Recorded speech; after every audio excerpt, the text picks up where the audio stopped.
Yo, on parle beaucoup des milliardaires, ces rockstars du capitalisme, pas vrai?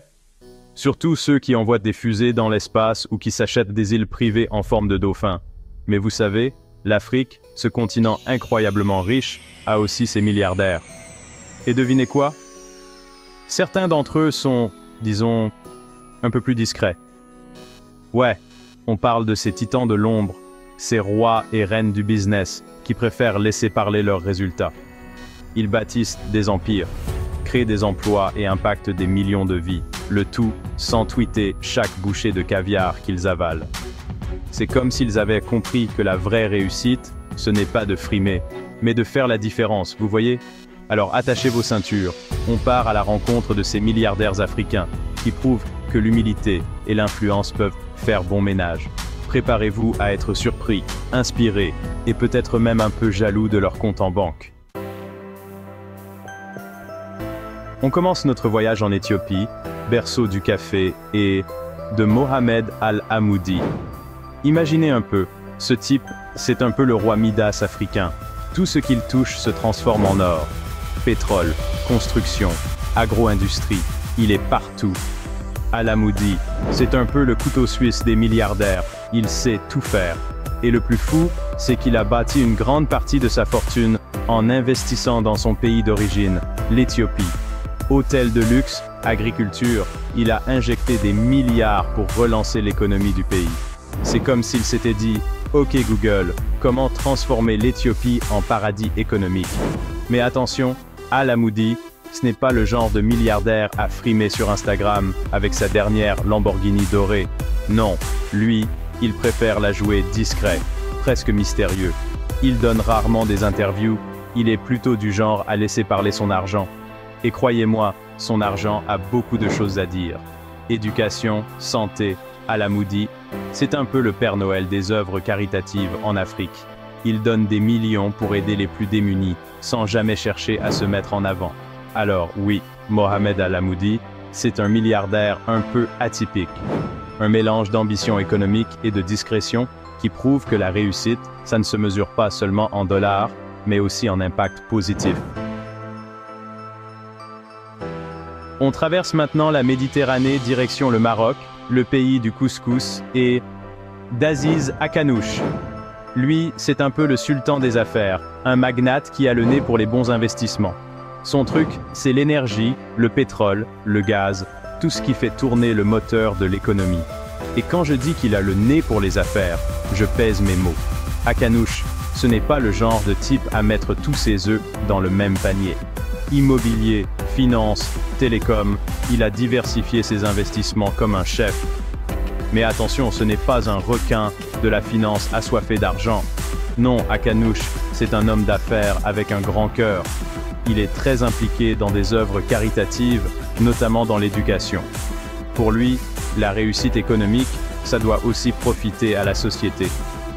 Et le plus drôle, c'est que malgré sa fortune colossale et son influence politique, Akanouche reste un homme simple, accessible, qui n'aime pas trop se mettre en avant. Il préfère laisser ses actions parler pour lui, et croyez-moi, elles ont beaucoup de choses à dire.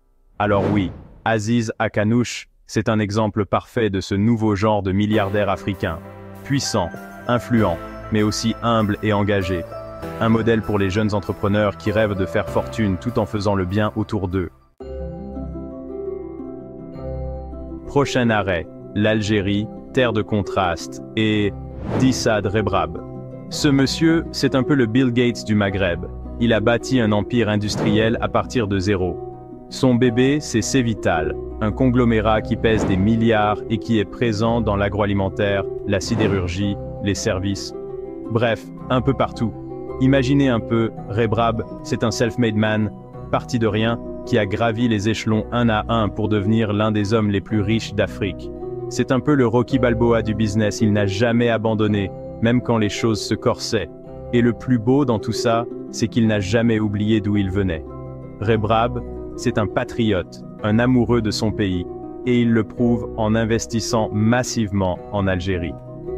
Création d'emplois, développement industriel, il met tout en œuvre pour faire prospérer son pays. Mais attention, ne vous attendez pas à le voir parader sur les yachts ou dans les soirées mondaines. Rebrab, c'est un homme discret, presque secret, qui préfère laisser son travail parler pour lui. Il est plutôt du genre à visiter des usines qu'à défiler sur les tapis rouges. Alors oui, Issa Rebrab, c'est un exemple inspirant pour tous les jeunes Africains qui rêvent de réussir.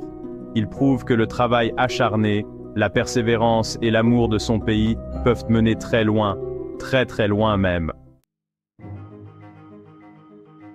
Cap sur l'Égypte, terre des pharaons et de Youssef Mansour.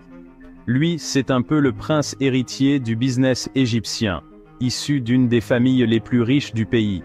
Mais attention, on ne parle pas ici d'un fils à papa qui se la coule douce sur un tas d'or. Non, Youssef Mansour, c'est un bosseur, un entrepreneur qui a le sens des affaires. Distribution, agroalimentaire, télécom, automobile, il est à la tête d'un véritable empire économique qui pèse des milliards. C'est un peu le Midas égyptien, tout ce qu'il touche se transforme en or. Mais ce qui est fascinant avec Mansour, c'est qu'il est l'antithèse du milliardaire bling bling. Pas de yacht à 100 millions, pas de fêtes extravagantes, pas de selfie avec des stars hollywoodiennes. Non, lui, il préfère la jouer profil bas, presque invisible. Et pourtant, derrière cette discrétion se cache un grand cœur. Youssef Mansour, c'est un philanthrope dans l'âme, qui investit des millions dans l'éducation et le développement social en Égypte. Pour lui, la réussite économique n'a de sens que si elle profite à tous. Alors oui, Youssef Mansour, c'est un milliardaire à part, un homme qui a compris que la vraie richesse, ce n'est pas l'argent qu'on accumule, mais l'impact positif qu'on a sur le monde. Dernier arrêt, l'Afrique du Sud, le pays de Mandela et de Stephen Saad. Ce monsieur, c'est un peu le Dr House du business, un génie de la pharmacie qui a fait fortune en rendant les médicaments plus accessibles en Afrique. Son entreprise, Aspen Pharmacare, c'est un peu le Robin des Bois de la santé, elle fournit des médicaments essentiels à des millions de personnes sur le continent. Imaginez un peu, Saad, c'est un visionnaire qui a compris que la santé, ce n'est pas un luxe réservé aux riches, mais un droit fondamental pour tous. Et il a mis son argent et son intelligence au service de cette noble cause.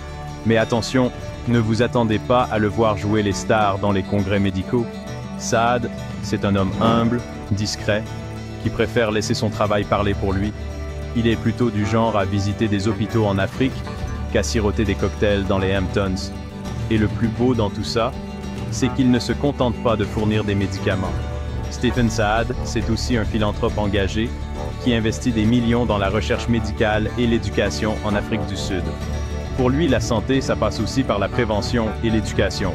Alors oui, Stephen Saad, c'est un milliardaire pas comme les autres, un homme qui a compris que la vraie réussite, ça ne se mesure pas en nombre de zéros sur son compte en banque, mais en nombre de vies qu'on a pu améliorer. Voilà, notre voyage à la rencontre des milliardaires discrets d'Afrique touche à sa fin. Alors, qu'est-ce qu'on a appris aujourd'hui? Que la richesse et le succès ne riment pas forcément avec ego surdimensionné et champagne à gogo.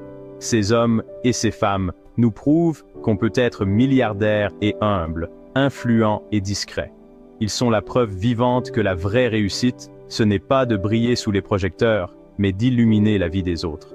Alors, la prochaine fois que vous croiserez un article sur un milliardaire qui se pavane sur son yacht, rappelez-vous qu'il existe une autre voie. Une voie où l'humilité et l'impact positif sont les maîtres mots. Une voie tracée par ces héros discrets qui font la fierté de l'Afrique. Restez connectés pour découvrir d'autres histoires d'influence et d'inspiration venant d'Afrique.